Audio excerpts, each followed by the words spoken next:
미주 한인이 한국헌법재판소에서 제기한 선천적 복수국적 관련 국적법 헌법 소원이 마침내 받아들여졌습니다. 선천적 복수국적법으로 한인 2세들의 피해가 속출하고 있는 가운데 한국헌법재판소에서 선천적 복수국적법 불일치 판결이 내려지면서 해외 한인 사회가 일제히 환영의 목소리를 내고 있습니다. 미국의 코로나19 확진자 수가 700만 명을 넘어섰습니다. 캘리포니아주는 미국에서 처음으로 누적 코로나19 환자가 80만 명을 넘긴 주가 됐습니다. 센서스 마감일을 앞두고 인구 센서스국 직원을 사칭하며 이메일이나 가가호호 방문을 통해 타인의 신분 정보를 훔치려는 사기 행각이 성행해 주의가 요구되고 있습니다. 캘리포니아주 샌호제이 지방법원이 센서스를 조기 마감하려던 트럼프 행정부의 방침에 제동을 걸었습니다. 흑인 여성 브레오나 테일러에게 총을 쏜 백인 경찰관에 대한 불기소 결정에 항의하는 시위가 이틀째 이어졌습니다. 연일 대선 불복 가능성을 시사하는 트럼프 대통령이 선거 후 시위 사태 발생 시 군 병력을 동원할 수 있다는 우려가 군 지휘부 내에서 제기된 것으로 알려졌습니다. 트럼프 대통령은 별세한 루스베이더 긴즈버그 연방 대법관의 후임에 에이미 코니 베러 판사를 지명할 의향을 갖고 있는 것으로 밝혀졌습니다. 한국 공무원이 북한군 총격으로 사망한 사건과 관련해 북한 김정은 위원장이 문재인 대통령과 남녘 동포들에게 대단히 미안하다는 입장을 전해왔습니다. 주요 언론들은 북한 지도자가 특정 현안에 대해 남측에 사과한 것은 이례적이라며 관계 악화를 막기 위한 의지를 보인 것이라고 분석했습니다. 뉴욕 증시에서 주요 지수는 신종 코로나 바이러스 감염증 재확산 불안에도 애플 등 핵심 기술기업 주가가 큰 폭 오른 데 힘입어 상승 마감했습니다. 이번 주말 LA 지역 오전에 약간 구름 끼다가 오후 들어 맑아지는 날씨 보이겠습니다. LA 지역의 내일 낮 최고 기온 83도, 밤 최저 기온 63도입니다. 이상은 이 시간 주요 뉴스입니다. 이 시간 주요 뉴스는 공항에서부터 목적지까지 모바일 체크인과 첨단 공기순환 시스템을 통해 안전한 기내 환경과 여행을 제공하는 아시아나항공 제공입니다. 애청자 여러분 안녕하십니까? 조희정입니다. 안녕하십니까? 이균우입니다. 미주 한인이 한국헌법재판소에 제기한 선천적 복수국적 관련 국적법 헌법 소원이 마침내 받아들여졌습니다. 헌법재판소는 선천적 복수국적자의 만 18세 되는 해 국적 이탈을 원칙적으로 금지하고 있는 국제법 제12조 제2항 본문에 대해 7대2로 헌법 불일치 판결을 내리고 문제가 된 법률 조항을 2022년 9월 30일까지 개정하라고 판시했습니다. 이번 결정으로 향후 관련 국적법 조항이 한국 국회에서 개정되면 그동안 자신도 모르게 선천적 복수국적 신분이 된 미국 태생 한인 2세들이 한국 방문에 문제가 생기거나 정부기관 취업 및 사관학교 입학 등에 받아오던 불이익이 사라지거나 줄어들 것으로 기대되고 있습니다.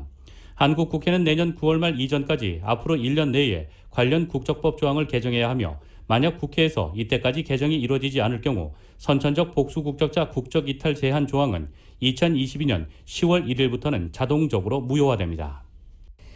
이번에 선천적 복수국적법과 관련해 한국헌법재판소의 불일치 판결을 이끌어낸 워싱턴 DC의 전종준 이민법 변호사와 이번 헌재 판결의 의미와 여파에 대해서 정현호 기자가 함께 이야기 나눠봤습니다. 먼저 이번 헌재 판결 소식 축하드리고요. 이번 헌재 판결에 대한 소감 좀 말씀해 주시죠. 제가 사전 5기로 4번 했다가 거절됐고 요번에 5번째 요번에 위헌 판결을 받았는데 4번째는 5대4 결정이었습니다. 근데 요번에는 7대2로 3년 사이에 많은 세월이 바뀌었고 그다음에 또 교포사회의 그 뜻을 아마 제대로 전달이 돼서 아마 요번에 위헌 판결을 받았는데 오늘에 있기까지 교포사회의 많은 분들께서 응원해 주시고 또 그 아픈 가슴을 나눠주시고 또 이렇게 미디어에서 이렇게 열심히 보도해 줌으로써 많은 분들이 이 문제점을 느끼게 됐고 아마 그런 결과 때문에 이런 좋은 결과가 나오지 않았나 생각합니다. 그럼 이번에 헌재가 이런 판결을 내리게 된 거는 그 한국 장기 체류에 대한 번거로움보다는 미국의 공직사회 진출에 있어서 혹시 장애가 되는 그 점이 더 컸나요? 아주 좋은 지적해 주셨습니다. 제가 5대4로 졌을 때 3년 전에는 미국의 공직 진출은 극히 예외적인 상황이다라고 판결했습니다. 그래서 제가 이번에 주장한 것은 그렇지 않다. 미국 연방정부의 3만 불짜리 좀 낮은 직업 그런데도 신원조회 할 때 이중국적을 묻는다. 극히 예외적인 그 대통령이나 국회의원만이 아니라 일반직 공무원, 군인, 사관학교 이런 데도 해당이 된다라는 많은 자료를 제출했습니다. 아마 그것이 그래서 이번 판결문에서도 그 공직 진출에 제한이 있다는 것을 인정하면서 위헌 판결을 내주게 되었습니다. 지금 헌재가 2022년 9월 30일까지 한국 국회에 새로운 법을 만들라고 했는데 국회가 그때까지 법을 만들지 않으면 그때는 지금 현재에 있는 국적법이 무효가 되는 건가요? 네, 맞습니다. 헌법재판소에서는 2022년 9월 30일까지 국회가 새로운 법을 제정하라고 명령을 내렸습니다.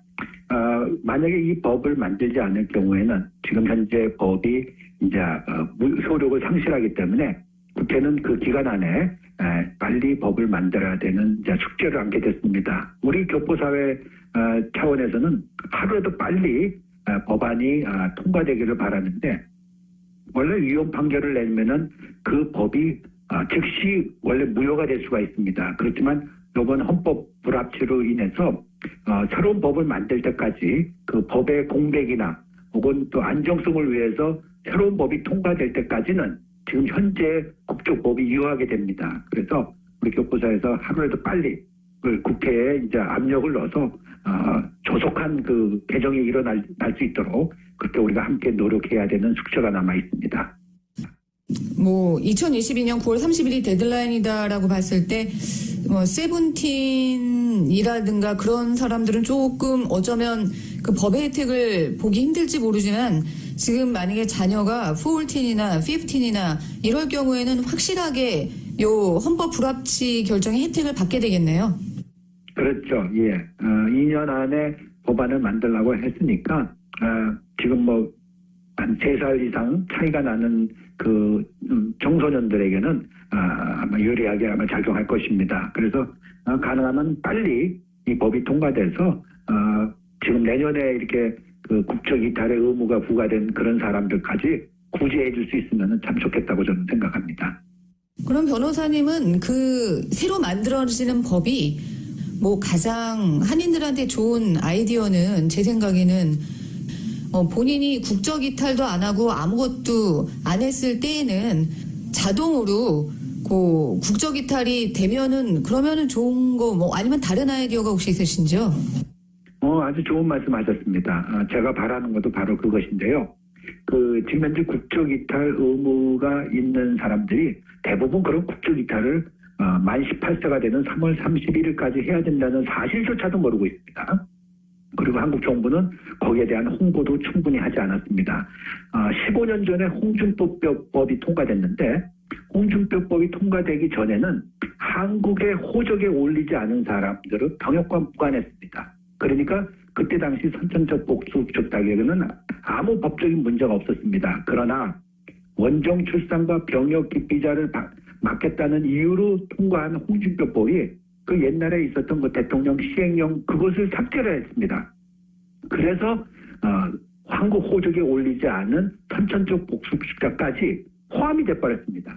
그래서 지금은 옛날에 홍준표법 전의 상태대로 한국 호적에 어울리지 않은 선천적 복수국적자는 국적 이탈을 안 해도 자동으로 말소될 수 있도록 하는 게 바람직합니다. 전에는 그게 대통령 시행령으로 돼 있었는데 이제는 그것을 법률로 만들어서 선천적 복수국적자들을 보호하고 그다음에 그 호적이 없는 사람은 자동으로 국적이 말소되는 그런 옛날에 했던 그 제도로 다시 돌아가는 것이 바람직합니다. 또 하나는 지금 선천적 복수국적자지만 한국에 있는 조부모, 할아버지, 할머니나 혹은 부모가 자녀를 한국 호적에 올리는 경우가 있습니다. 한국 전통에 그래도 호적에 올라가야지 자식이라고 해서 미국에서 태어난 선천적 복수국자가 자신도 모르는 사이에 그리고 그것을 동의하지 않은 상태에서 한국 호적에 올라간 사람들이 의외로 많습니다. 저는 또 이 사람들 구제에 굉장히 관심이 많은데 이런 사람들이 만 37세까지 국적 이탈을 지금 못하게 돼 있는데 이런 사람들에게 새로운 개정법은 언제든지 선천적 복수국자임을 증명하면은 그 호적에 올라가 있다 할지라도 언제든지 국적 이탈을 할 수 있는 기회를 주는 것이 바람직하다고 저는 생각합니다. 예, 오늘 인터뷰 감사드립니다. 선천적 복수국적법으로 한인 2세들의 한국 체류와 미국 공직 진출에 걸림돌이 되면서 한인 2세들의 피해가 속출하고 있는 가운데 한국헌법재판소에서 선천적 복수국적법 불일치 판결이 내려지면서 해외 한인 사회가 일제히 환영의 목소리를 내고 있습니다. 그동안 미주 한인 2세들의 발목을 잡았던 선천적 복수국적법이 한국헌법재판소에서 헌법 불합치 판결을 받으면서 해외 한인 2세의 세계화와 권익 신장에 불을 지필 것으로 기대되고 있습니다. LA 한인회는 오늘 성명을 내고 선천적 복수국적법에 대한 한국헌법재판소의 불일치 판결에 환영의 입장을 밝혔습니다. 로라전 LA 한인 회장입니다. 그 헌법재판소의 불일치 판결이 나온 것을 저희 LA 한인회에서는 저희 모두 동포들을 대표하여 진심으로 환영하고 정말로 경사스러운 일이라고 생각을 합니다. 굉장히 어렵지만은 또한 surprisingly 놀랍게도 그 헌법재판소에서 불일치 판결을 내어주셔서 이 모든 것이 제대로 일이 처리가 된 것이라 정말로 기쁩니다. 예, 그래서 저희가 이제 또 국회에 연락을 해서 저희가 편지도 쓰고 독려도 하고 계속 팔로우업을 할 예정입니다. 여하튼 그 국회에서 9월 30일 내년까지 22년까지 다 해야 되겠지만은 그 동안에도 계속 프레셔가 가야 이 일이 빨리 진행이 되리라고 생각을 하기 때문에 저희 LA 한인회가 선두로 이 일을 마무리 짓는 데 앞장서겠습니다. 한인회는 헌법재판소의 헌법 불일치 결정은 역시 헌법소원을 통해 지난 2007년 재외국민의 투표권을 금지했던 공직선거법 불합치 결정으로 참정권을 쟁취해낸 것과 마찬가지로 이번 케이스도 역시 동포들의 끈질긴 노력이 쟁취해낸 다름없다고 생각한다며 그동안 선천적 복수국적 제도로 인한 피해자와 가족들의 깊은 위로와 함께 기쁜 소식을 나누고 싶다고 밝혔습니다. LA 한인회는 한국 정치권이 하루속히 관련 국적법 개정에 나서도록 하겠다고 밝혔습니다. 10월 영주권 문호에서 취업 이민이 모든 순위에서 전면 오픈된 반면 가족 이민은 전 순위가 동결되며 명함이 교차됐습니다. 연방국무부가 오늘 발표한 2020년 10월 영주권 문호에 따르면 취업 1위에서 5순위의 영주권 판정 승인과 사전 접수 부문에서 모두 우선 수속일자가 없어지면서 전면 오픈됐습니다. 다만 취업 4순위인 종교 이민 가운데 비성직자 부문과 취업 5순위인 투자 이민의 $50만 리저널 센터 투자 이민은 9월 말 한시법 만료로 일단 비자 불능으로 고시됐습니다. 그러나 이달 중으로 한시법 연장안이 포함된 연방 임시 예산안의 통과가 확실시되면서 10월에는 다시 오픈될 것으로 전문가들은 예상하고 있습니다. 비성직자 종교 이민과 리저널 센터 투자 이민도 사전 접수일은 오픈돼 비자 불능 고지와는 상관없이 10월에도 계속해서 영주권 신청서는 접수할 수 있습니다. 이처럼 계속 순항을 이어가는 취업 이민과 달리 가족 이민은 오픈 상태를 유지한 2A 순위를 제외한 모든 부문에서 제자리 걸음을 했습니다. 연방정부가 현재 무제한으로 연장이 가능한 유학생 비자와 교환 방문 비자, 언론인 비자의 체류 기한을 대폭 제한한다고 어제 발표했습니다. 현행 학생 비자의 유효기간은 통상 5년이지만 유효기간 내 학업을 마치지 못할 경우에는 입학 조건만 준수하면 기한에 제한 없이 비자 연장을 할 수가 있습니다. 그러나 연방국토안보부가 이날 밝힌 새 규정에 따르면 앞으로는 유학생이라도 체류 기한을 제한해 이 기간이 최장 4년을 넘지 못하도록 한다는 것입니다. 특히 F비자와 J비자 소지자 출신 국가의 오버스테이 비율이 10% 이상인 경우 F와 J비자 소지자의 체류 기간은 최장 2년으로 단축됩니다. 미국에서 법원이 인구조사를 조기 마감하려던 도널드 트럼프 행정부의 방침에 제동을 걸었습니다. 캘리포니아주 샌호제이 지방법원의 한국계 루시고 판사는 어젯밤 윌버로스 미 상무부 장관이 인구조사의 마감일을 앞당기고 데이터 수집을 축소하는 인구조사 재계획을 수립하도록 명령해 연방법을 위반했다고 판결했습니다. 트럼프 행정부는 당초 10월 31일로 정해져 있던 인구조사 마감 시한을 9월 30일로 앞당기려고 했지만 법원이 이를 막은 것입니다. 미 행정부는 또 조사 결과의 대통령 보고 시점도 내년 4월 30일에서 올해 12월 31일로 앞당기려 했습니다. 민권 이민자 권리 단체들과 LA, 시카고 등 일부 도시들은 미 인구조사국과 그 상급기관인 상무부를 상대로 소송을 냈습니다. 이들은 인구조사 일정이 단축되면 소수인종 등이 조사에서 누락돼 최소한 10년간 이들 소수인종이 사는 지역에 대한 연방정부, 주정부의 자금 지원이 줄어들 것이라고 주장했습니다. 특히 이들은 이런 일정 단축이 불법 이민자들을 인구조사 결과에서 배제해 연방의회 의석수 배정에 반영되지 않도록 하려는 조치라고 강조했습니다. 센서스 마감일을 앞두고 인구 센서스 직원을 사칭하며 이메일이나 가가호호 방문을 통해 타인의 신분 정보를 훔치려는 사기 행각이 성행에 주의가 요구되고 있습니다. 임준현 기자입니다. 2020 센서스 마감을 수일 앞두고 한인 커뮤니티에서도 센서스 막판 참여를 독려하기 위한 다양한 캠페인이 펼쳐지고 있는 가운데 이 틈을 타 센서스 직원임을 사칭하고 주민들의 신분 정보를 갈취하려는 사기범들이 기승을 부리고 있어 주민들의 각별한 주의가 요구됩니다. 제키 레이시 LA 카운티 검사장은 25일 카운티 주민들에게 인구 센서스국 직원을 사칭하며 주민들의 소셜 시큐리티 넘버와 은행 계좌, 크레딧 카드 정보 등을 요구하는 사기 행각에 주의하도록 당부했습니다.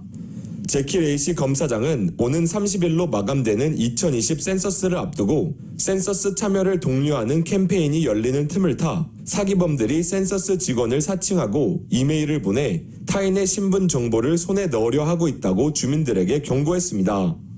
레이스 검사장은 온라인을 통해 2020 센서스에 참여할 수 있지만 인구조사국은 이메일을 통해 주민들에게 신분 정보를 묻지 않는다고 밝혔습니다. 센서스 직원을 사칭하고 가가호호 방문을 통해 타인의 신분 정보를 훔치는 사기 행각도 성행하고 있습니다. 레이시 검사장은 아직까지 센서스에 참여하지 않은 주민들이 마감일을 놓치지 말고 센서스에 참여하도록 독려하면서 동시에 사기 행각에 말려들지 않도록 조심하라고 당부했습니다.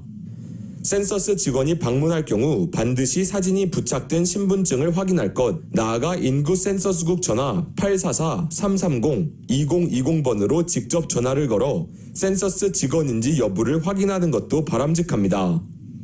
라디오 서울 뉴스 임준현입니다. 흑인 여성 브레오나 테일러에게 총을 쏜 백인 경찰관에 대한 불기소 결정에 항의하는 시위가 이틀째 이어졌습니다. 테일러 사망 사건이 발생한 켄터키주 루이즈빌에서는 어젯밤 시위대가 시내 중심가에 모여 경찰에 항의했고 경찰은 불법 집회와 해산 명령 불응, 폭동 등의 혐의로 모두 24명을 체포했다고 CNN이 보도했습니다. 불기소 결정에 분노한 시위대는 식당 등 시내 상가 건물의 유리창을 깨고 대중교통 버스를 파손했으며 일부는 화염병을 던지기도 했습니다. 경찰은 시위대가 통행 금지령을 어겼다는 강제 해산에 나섰고 이 과정에서 경찰관 2명이 총격을 받고 병원으로 긴급 후송됐습니다. 경찰은 총을 쏜 26살의 용의자를 포함해 모두 24명을 체포했습니다. 체포된 시위대 중에는 샤메라 페리시 라이트 켄터키주 하원 의원도 포함된 것으로 알려졌습니다. 현지 경찰은 그 전날 시위 과정에선 127명을 체포했습니다. 그레그 피셔 루이빌 시장은 계속되는 시위에 통금령을 이번 주말까지 연장했습니다. 시위대에서는 흑인 목숨도 소중하다는 운동단체와 총기로 무장한 10여 명의 급진 우파 단체가 대치하는 아슬아슬한 상황도 벌어졌으나 다행히 양측 간 충돌로 이어지진 않았습니다. 지난 3월 루이빌 켄터키에서 경찰의 총에 맞아 숨진 흑인 브레아나 테일러의 죽음에 대한 인종차별 시위가 LA에서도 23일과 어젯밤 이틀째 열린 가운데 어젯밤에는 차량이 시위대에 돌진해 한 명이 부상을 입었습니다. 어젯밤 7시 30분경에는 6000 산타모니카 블루버드에 위치한 헐리 포에버 세메테리 앞에서 시위가 열려 200여 명이 운집했습니다. 시위가 시작된 지 1시간 30분 정도 지난 어젯밤 9시경 검은색 SUV가 브레아나 테일러의 죽음을 애도하는 팻말을 들고 있던 시위대를 들이받았으며 피해자는 병원으로 후송됐습니다. 어젯밤 10시 30분경에는 흰색 프리우스 차량이 시위대 무리를 뚫고 시위대 여러 명을 치고 지나갔습니다. 검은색 SUV 차량과 흰색 프리우스 차량의 운전자는 경찰에 체포됐지만 SUV 운전자는 곧바로 풀려났습니다. 미국의 코로나19 확진자 수가 700만 명을 넘어섰습니다. 전 세계 확진자 5명 가운데 1명꼴로 미국에서 확진자가 나온 것입니다. 수도 워싱턴 DC와 접한 버지니아 주 주지사 부부도 확진 판정을 받았습니다. KBS의 보도입니다. 미 오하이오주에서 마스크 쓰기를 거부하는 한 여성이 체포에 저항하다 전기총까지 맞았습니다. 코로나19 확진자와 사망자 세계 1위인 미국은 기초적인 마스크 쓰기에서조차 이런 충돌이 일상화된 지 오래입니다. 워싱턴 DC와 접한 버지니아주 주지사는 부인과 함께 코로나19 확진 판정을 받았습니다. 함께 일하던 직원으로부터 전염된 것으로 보인다고 버지니아주는 밝혔습니다. 노덤 주지사는 코로나19의 위협은 실질적이라며 전염성이 매우 강하다고 말했습니다. 직접 확진 판정을 받은 주지사는 그래서 주민들에게 코로나19의 위협을 제발 심각하게 여겨달라고 호소했습니다. 버지니아 주지사 확진에 앞서 미주리주와 오클라호마 주지사도 확진 판정을 받은 바 있습니다. 미국의 코로나19 재확산세가 심상치 않습니다. 확진자 수가 700만을 넘었다고 존스 홉킨스 대는 밝혔습니다. 하루 3만 명대로 주춤하던 확진자 수가 4만 명대 중반으로 급증하기 시작했습니다. 지난주부터입니다. 경제를 다시 열라는 트럼프 대통령에 호응한 플로리다 주지사는 이 와중에 술집과 식당을 완전히 열 수 있도록 지침을 완화했습니다. For those law-abiding men and women who just want to live their lives, we got your back. More help is on the way. 파우치 박사 등 많은 과학자들이 가을, 이른바 2차 대유행을 강력히 경고하고 있지만 이를 귀담아 듣지 않는 사람들도 무시할 수 없을 만큼 많습니다. 버지니아에서 KBS 뉴스 김은규입니다. 또 캘리포니아주가 이날 미국에서 처음으로 누적 코로나19 환자가 80만 명을 넘긴 주가 됐습니다. 텍사스주가 74만 7천여 명, 플로리다주가 69만 5천여 명으로 그 뒤를 잇고 있습니다. 또 중부, 중서부를 중심으로 한 23개 주에서 최근 일주일간의 평균 하루 신규 코로나19 환자가 전주보다 증가했습니다. 16개 주는 기존 추세를 대체로 유지했고 신규 환자가 감소한 곳은 11개 주에 그쳤습니다. 여기에 보태 날씨가 추워지면서 본격적으로 독감이 유행하는 가을, 겨울로 접어든다는 점은 우려를 높이고 있습니다. 날이 선선해지면 사람들의 실내 활동이 늘어나는데 이는 야외에 비해 코로나19가 확산하기 좋은 환경입니다. 이런 우려를 반영하듯 워싱턴대 의과대학 보건계량 분석연구소는 내년 1월 1일까지 미국의 코로나19 사망자 수를 37만 8,320명으로 관측했습니다. 연말까지 약 17만 5천 명이 더 사망할 수 있다는 얘기입니다. 로버트 레드필드 질병통제예방센터 국장은 최근 CDC 연구 결과 미국인의 90% 이상인 2억 9,500만여 명이 코로나19에 취약한 것으로 나타났다고 밝혔습니다. 신종 코로나 바이러스 감염증 확산을 막는 방역 노력을 기울이지 않는다면 바이러스 사망자가 200만 명에 이를 수 있다고 세계보건기구가 경고했습니다. 로이터 통신에 따르면 WHO 긴급 대응팀장은 제네바 본부에서 열린 화상 브리핑에서 코로나19 사망자가 200만 명까지 증가할 것으로 보느냐는 취재에 취재진 질문에 전 세계가 협력적 대응에 나서지 않는다면 그 수치는 단지 상상이 아니라 실현될 가능성이 매우 높다고 답했습니다.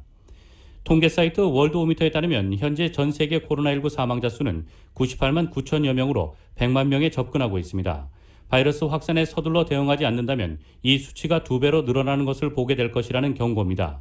이날 기준 전 세계 코로나19 누적 확진자 수는 3,255만 5천여 명으로 집계됐습니다. 라이언 팀장은 아울러 여름 휴가철과 맞물려 불붙은 최근의 바이러스 확산세를 젊은이들 탓으로 돌리려는 일각의 분위기를 경계했습니다. 그는 모든 것이 젊은이들의 잘못이라고 손가락질하는 일이 없기를 진심으로 바란다며 기성세대가 거들먹거리면서 젊은이들을 그렇게 비난해서는 안 된다고 지적했습니다. 연일 대선 불복 가능성을 시사하는 도널드 트럼프 대통령이 선거 후 시위 사태 발생 시 미군 병력을 동원할 수도 있다는 우려가 군 지휘부 내에서 제기되는 것으로 알려졌습니다. 국방부 고위 지도자들은 뉴욕타임스에 익명을 전제로 트럼프 대통령이 폭돈 진압법을 발동해 시위 현장에 군대를 투입하려 한다면 어떻게 대처해야 할지를 내부적으로 대화 중이라고 전했습니다. 고민의 근거는 트럼프 대통령은 선거일 이후에도 내년 초 차기 대통령이 취임할 때까지는 군 통수권자라는 점입니다. 군은 비정치 조직이라는 것이 미군의 기본 입장이지만 대선 결과를 둘러싼 시민들의 소요 사태가 일어나고 현직 대통령이 미군에 진압을 명령할 경우 곤란한 처지에 놓일 수도 있습니다. 이미 트럼프 대통령은 백인 경찰관에 의한 흑인 조지 플로이드 사망 사건으로 촉발된 시위 사태 때 폭동 진압법을 근거로 한 군병력 투입 가능성을 시사한 바 있습니다. 이런 가운데 트럼프 대통령이 대선 후 소요 사태를 진압하기 위해 군병력을 동원하려 한다면 밀리 합참의장을 시작으로 고위 장성들이 줄줄이 사임할 수 있다고 국방부 고위 관리들이 밝혔습니다. 조 바이든 민주당 대선 후보는 트럼프 대통령이 오는 11월 대선 패배 시 소송 불사 등 불복 가능성을 시사한 데 대해 주의 분산용이라고 일축했습니다. 워싱턴 포스트에 따르면 바이든 후보는 MSNBC 방송과 인터뷰에서 트럼프 대통령이 패배하고도 이를 인정하지 않을 경우 어떻게 하겠느냐는 질문에 트럼프 대통령이 지면 백악관을 떠날 것이라고 말했습니다. 트럼프 대통령은 최근 평화로운 권력 이양과 관련한 질문에 무슨 일이 일어날지 봐야 할 것, 공정한 선거가 될지 확신할 수 없다는 식으로 답변해 대선 불복을 시사했다는 큰 논란에 휩싸였습니다. 바이든 후보는 이는 트럼프의 전형적인 주의 분산이라며 모든 사람이 선거가 합법적일지에 대해 의구심을 갖도록 만들려고 하고 있다고 비판했습니다. 바이든 후보는 또 트럼프 대통령이 평화로운 권력 이양 약속을 거부한다는 질문에는 우리가 어느 나라에 있느냐고 반문했습니다. 그는 트럼프 대통령이 백악관을 떠나지 않을 것에 대해 걱정하지 않는다면서도 대선 결과에 대한 대통령의 언사가 사회를 불안하게 하거나 일종의 폭력을 초래할 것을 우려한다고 말했습니다. 도널드 트럼프 대통령은 오늘 민주당이 흑인층의 지지를 당연한 것으로 여긴다고 비판하면서 재선을 위한 흑인들의 지지를 요청했습니다. 트럼프 대통령은 이날 조지아주 애틀랜타에서 흑인 경제 역량 강화를 위한 플래티넘 계획을 발표하며 한 연설에서 이같이 말했습니다. 그는 민주당은 흑인 유권자들을 당연시한다며 조 바이든 대선 후보를 겨냥해 나는 47년간 바이든이 한 것보다 47개월간 흑인 사회를 위해 더 많은 일을 했다고 말했습니다. 그는 또 흑인을 위해 300만 개의 일자리를 창출하고 5천 개의 흑인 소유 기업 창설을 촉진하며 과도하게 긴 형량을 복역한 흑인을 위한 사명 계획을 시작하겠다고 약속했습니다. 트럼프 대통령은 또 마지막으로 노예가 해방된 노예 해방 기념일 6월 19일을 19번째 연방 공휴일로 지정하겠다고도 말했습니다. 애틀랜타는 인구 구성상 흑인이 다수인 곳이자 조지아주에서 가장 큰 도시이며 조지아주는 최근 경합 지역으로 떠오른 곳입니다. 트럼프 대통령은 별세한 루스베이더 긴즈버그 연방대법관에 후임해 에이미 코니 베럿 판사를 지명할 의향을 갖고 있다고 CNN 방송이 보도했습니다. CNN은 백악관이 의회의 공화당 일부 고위 인사들과 대화에서 베럿 판사를 지명할 의향을 드러냈다고 복수의 공화당 고위 소식통을 인용해 전했습니다. 이들 소식통은 트럼프 대통령이 실제 발표할 때까지 마지막 순간에 생각을 바꿀 가능성이 항상 있지만 베럿이 선택될 것으로 예상한다고 말했습니다. 트럼프 대통령은 연방대법관 후보자를 공식 발표할 예정입니다. 베럿 판사는 트럼프 대통령이 직접 면담한 유일한 후보인 것으로 알려졌습니다. 베럿 판사는 고 안토닌 스켈리아 대법관의 서기 출신입니다. 72년생으로 모교인 노터데임대에서 교수를 역임했습니다.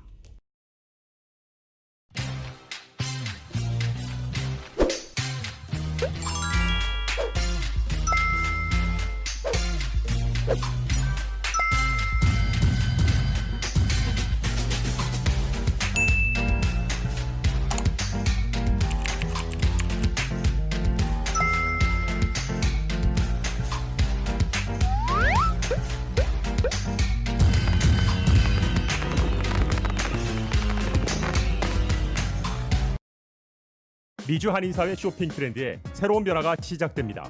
미주 한인들을 위한 아마존 스타일의 홈쇼핑이 탄생했습니다. 최신 트렌드에 맞는 발빠른 상품 업데이트로 언제든 최신 상품의 쇼핑이 가능하고 까다롭고 엄격한 제품 선정을 통해 최상의 품질을 보장합니다. 인터넷이 어렵다고요? 친절하고 전문적인 고객 서비스에서 상담부터 결제까지 도와드립니다. 로그인 필요 없이 복잡한 주문 프로세스를 모두 없앴습니다. 이제 한국 제품 미국 내 쇼핑은 한국 홈쇼핑이 최고입니다. 한국 소식 전해드리겠습니다. 한국 공무원이 북한군 총격으로 사망한 사건과 관련해 북한 김정은 위원장이 문재인 대통령과 남녘 동포들에게 대단히 미안하다는 입장을 전해왔습니다. 청와대에 전달된 통지문에 적힌 내용인데 이번 사건을 뜻밖의 일로 표현했습니다. 총격 전에 김 위원장이 내용을 보고받지 못한 정황도 엿보인다는 게 정보 당국의 설명입니다. YTN의 보도입니다. 북한은 우리 공무원 총격 사망 사건과 관련해 사건 경위와 입장을 설명하는 통지문을 보내왔습니다. 통일전선부 명의의 통지문에서 가장 눈에 띄는 건 김정은 위원장의 말입니다. 이번 사건을 뜻밖의 불미스러운 일로 표현하며 가뜩이나 코로나19로 어려움을 겪는 남측에 실망감을 줬다고 사실상 직접 사과했습니다. 문재인 대통령과 남녘 동포들에게 커다란 실망감을 더해준 데 대해 대단히 미안하게 생각한다는 뜻을 전하라고 하셨습니다. 통일전선부도 남측에 미안한 마음을 전한다며 유감스러운 사건으로 최근 적게나마 쌓아온 남북 신뢰와 존중의 관계가 허물어지지 않기를 바란다고 밝혔습니다. 일어나지 말아야 할 일, 불상사라는 표현과 함께 재발 방지에 힘쓰겠다는 내용도 담았습니다. 우리 정보당국은 북한 측의 표현을 볼 때 김 위원장이 북한군의 총격 전에 내용을 보고받지 못했을 가능성이 크다고 보고 있습니다. 사전에 김정은 위원장이 보고를 받지 못한 것으로 보인다. 이런 그렇게 판단이나 어떤 근거가 있는 것 같지만 전체적으로서 그런 거 아니냐 하는 국정원장의 언급은 있었습니다. 청와대는 북측의 통지문 내용을 알리면서 최근 남북 정상이 친서를 교환한 사실도 함께 공개하고 이번 사건 전까지 남북 정상 간 어떤 분위기였는지를 간접 설명했습니다. 지난 8일 문 대통령이 먼저 김 위원장에게 친서를 보내 코로나와 수해로 어려움을 겪는 데 대한 위로와 응원을 보냈고 김 위원장은 나흘 뒤인 지난 12일 문 대통령의 위로에 동포애를 느낀다며 감사하다고 답장했다는 겁니다. 이번 사건과 관련한 우리 정부의 사과와 해명 요구에 북한이 일단 통지문 형식으로 답변한 셈입니다. 사건 해결을 위한 남북 간 추가 대화가 이루어질지, 그렇다면 어떤 형식으로 있을지에도 관심이 모아지고 있습니다. YTN 홍성기입니다. 미 국무부도 신속하게 입장을 내고 김정은 위원장의 사과는 도움이 되는 조치라고 평가했습니다. 언론들은 북한 지도자가 특정 현안에 대해 남측에 사과한 것은 이례적이라며 관계 악화를 막기 위한 의지를 보인 것이라고 분석했습니다. KBS의 보도입니다. 김정은 위원장의 공개 사과에 대한 미 정부의 평가는 일단 긍정적입니다. 미 국무부 대변인은 KBS 서면 질의에 대한 답변에서 북한이 한국 정부의 사과와 함께 경위 설명을 한 것을 알고 있다고 밝혔습니다. 이어 북한의 사과는 도움되는 조치라고 덧붙였습니다. 도움되는 조치에 대한 부연 설명은 없었지만 북한이 상황 악화를 막기 위해 필요한 조치를 취했다는 뜻으로 읽힙니다. 아울러 피살 공무원의 가족과 친구들에게 깊은 애도를 표한다고 말했습니다. 미 국무부는 또 전날 밝혔던 입장도 재확인했습니다. 동맹인 한국이 북한을 규탄하고 자세한 해명을 요구한 것을 지지한다. 한미 동맹을 다시 한번 강조한 것으로 풀이됩니다. 외신들도 김 위원장의 사과 소식을 긴급뉴스로 전하면서 이례적이라고 평가했습니다. CNN은 김 위원장이 군부가 저지른 잘못에 대해 공개적으로 사과한 건 보기 드문 일이라고 전했습니다. 워싱턴 포스트는 북한이 총격에 대한 사과를 하고 한국 정부가 남북 정상의 서신을 공개한 것은 어느 쪽도 관계 악화의 위험을 무릅쓰지 않을 것을 시사한 것이라고 분석했습니다. 영국 BBC는 그럼에도 불구하고 한국인들이 이 일을 쉽게 용서하거나 잊어버리지 않을 것 같다고 전했습니다. 다만 한국인들의 분노를 누그러뜨리는데 김 위원장의 개인적인 사과가 어느 정도 역할을 할지도 모른다고 조심스럽게 전망했습니다. 이런 가운데 이도훈 한반도 평화교섭본부장이 오는 27일 워싱턴을 방문해 스티븐 비건 국무부 부장관과 북핵 수석대표 협의를 할 예정입니다.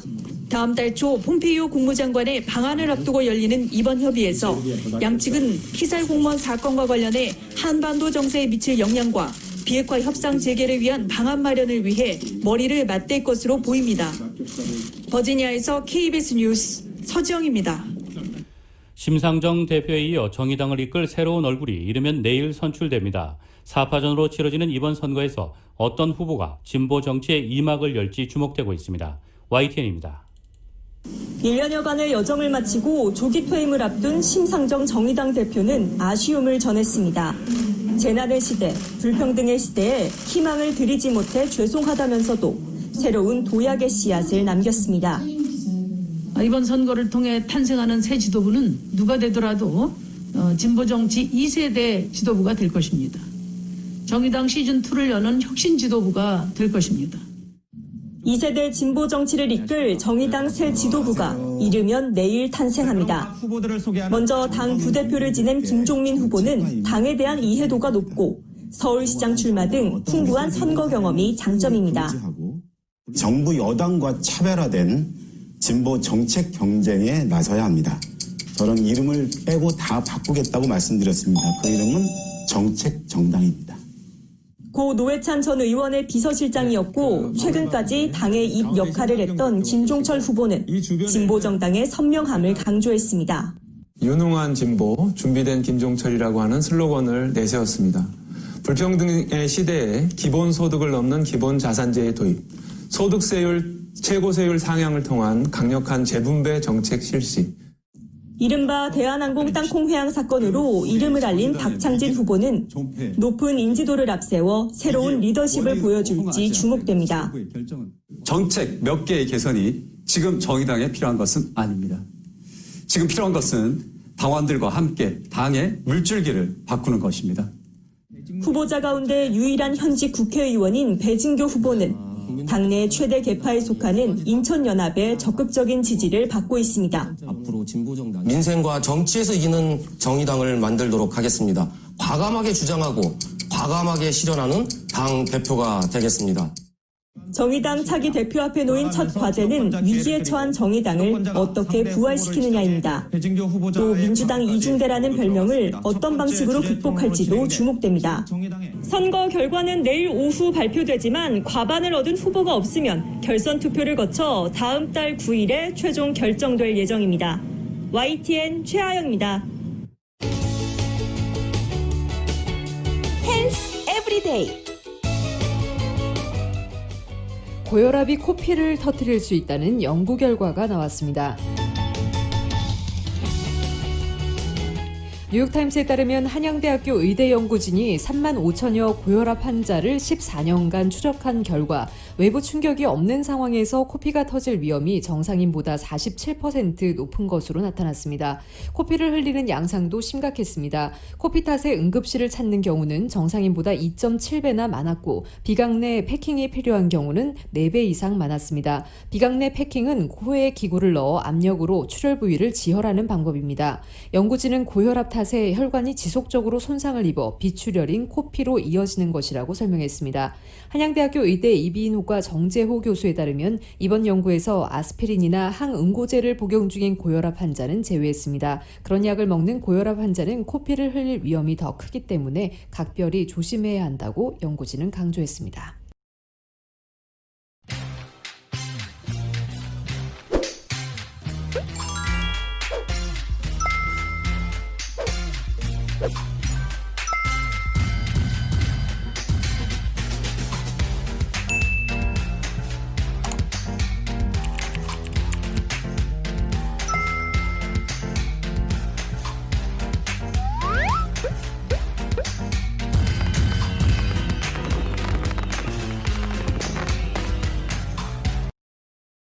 미주 한인사회 쇼핑 트렌드에 새로운 변화가 시작됩니다.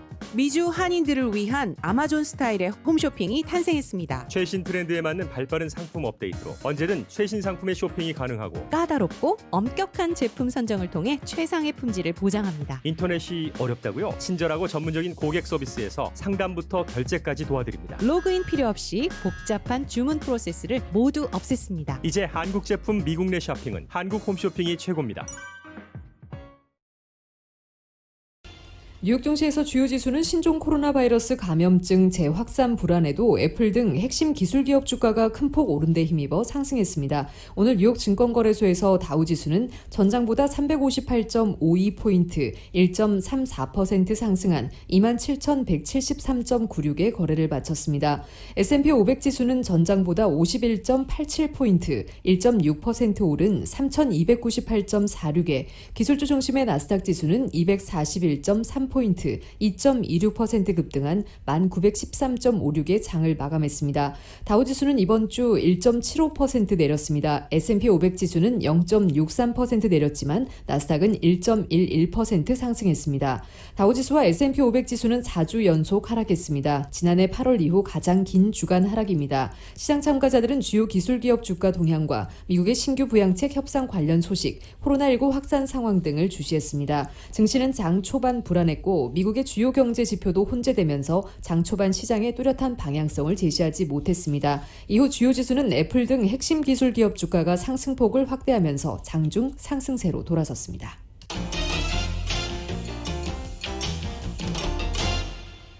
국제유가는 신종 코로나 바이러스 감염증 재확산 염려 속에 주춤거렸습니다. 뉴욕 상업거래소에서 11월 인도분 서부 텍사스산 원유는 전날보다 배럴당 0.2% 내린 40.25달러의 장을 마감했습니다. 런던 IC 선물거래소의 11월 브렌트유는 현재 배럴당 0.05% 오른 41.96달러에 거래되고 있습니다. 코로나19 감염자가 늘어나면서 향후 에너지 수요가 약세를 보일 것이라는 전망이 유가에 하방 압력을 가한 것으로 분석됩니다. 세계 원유 소비국인 미국은 중서부를 중심으로 감염자 증가세가 나타났고 최대 도시 뉴욕에서는 일부 지역을 대상으로 셧다운 재도입 가능성 경고까지 나왔습니다. 국제 금값은 달러와 강세 속에 또 하락했습니다. 뉴욕 상품거래소에서 12월 인도분금은 온스당 0.6% 떨어진 1,866.30달러의 거래를 마감했습니다. 최근 5거래일 동안 네 번째 하락입니다. 약 3,500개의 미국 기업이 도널드 트럼프 행정부의 중국산 제품에 대한 관세 부과가 부당하다며 소송을 냈습니다. 소송에는 테슬라와 포드, 볼보, 메르세데스 벤츠 등 자동차 업체와 대형 할인점 체인인 타겟, 의류업체 랄프로렌, 기타 제조업체인 깁슨, 포장식품 업체 돌, 골프용품 제조업체인 캘러웨이 등 미국 기업과 미국에 기반을 둔 일부 해외 기업들이 참여했습니다. 이들 기업은 최근 뉴욕 국제무역법원에 로버트 라이트하이저 무역대표부 대표와 관세국경보호청을 상대로 소장을 제출했습니다. 기업들은 트럼프 행정부의 중국산 제품 관세 부과가 적법하지 않다고 주장했습니다. 이들 기업의 소송은 트럼프 행정부의 대중 관세 폭탄에 따른 직간접적 피해에 따른 것으로 풀이되고 있습니다. 최근 불편한 관계였던 애플과 페이스북이 관계를 개선할 조짐입니다. 월스트리트저널은 애플과 페이스북이 소상공인들의 상거래에 부과하는 30%의 수수료를 올해 말까지 한시적으로 면제키로 합의했다고 보도했습니다. 이에 따라 페이스북은 올해 말까지 자체 결제 시스템을 통해 소상공인이 결제할 수 있도록 하겠다고 밝혔습니다. 페이스북은 지난달 소상공인들이 신종 코로나 바이러스 감염증 사태를 극복하는 데 도움이 되겠다면서 온라인 스토어 개설 이벤트를 출범했습니다. 이 과정에서 페이스북은 코로나19 사태로 인한 소상공인들의 경제적 부담을 이유로 애플에 수수료 30% 면제를 요구했지만 애플은 이를 거절했습니다. 이에 따라 페이스북은 최근 앱데이트 과정에서 이 거래에서 애플이 30%를 가져간다는 메시지를 삽입하려고 했지만 애플이 앱 등록을 거절하는 등 충돌 조짐도 관측됐습니다.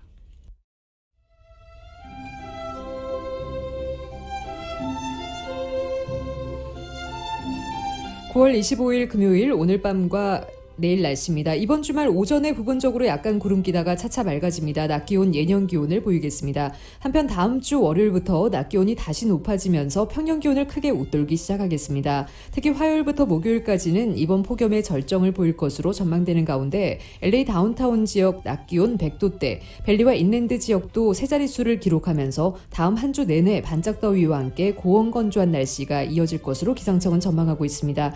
LA 한인타운의 내일 낮 최고 기온 83도, 밤 최저 기온 63도입니다. LA 지역 오늘 밤 5에서 10마일대 바람이 불겠고 밤 최저 기온 63도입니다.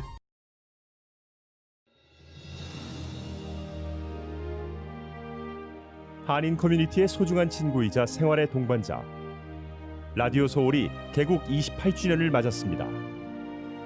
1903년 한인들이 하와이에 첫 발을 내디딘 이래로 미주 한인 커뮤니티는 지금껏 쉼없이 성장해 왔습니다. 부딪히고 좌절하고 힘겨울 때 우리에게 가장 큰 힘이 되어준 것은 서로를 향한 격려와 응원이었습니다.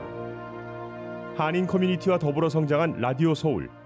라디오 서울의 28년은 우리의 이민 역사와 맥을 같이 합니다.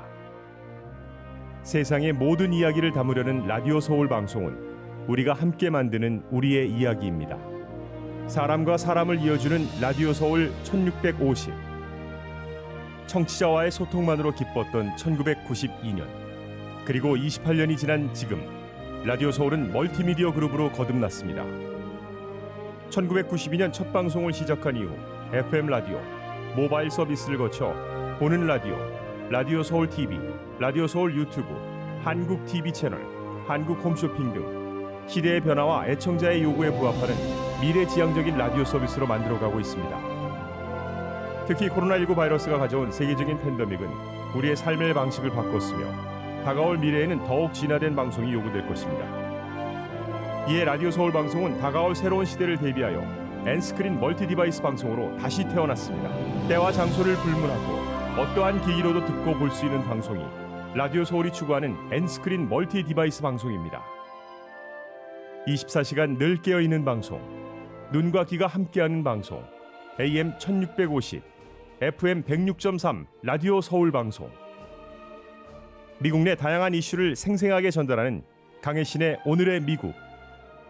기분 좋은 아침, 반짝이는 하루를 선사하는 이영돈 선우의 좋은 아침 좋은 하루. 나른한 오후 활력을 전하는 싱글벙글쇼와 라디오 콘서트.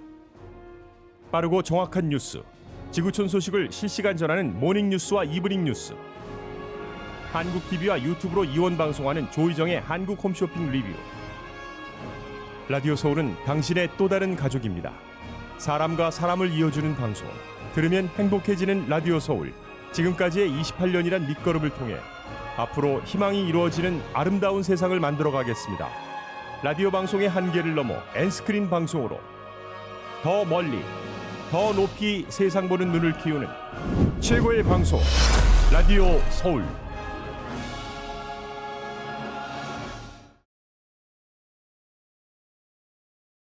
지금까지 진행의 이균우, 조희정이었습니다. 행복한 주말 보내시기 바랍니다. 고맙습니다.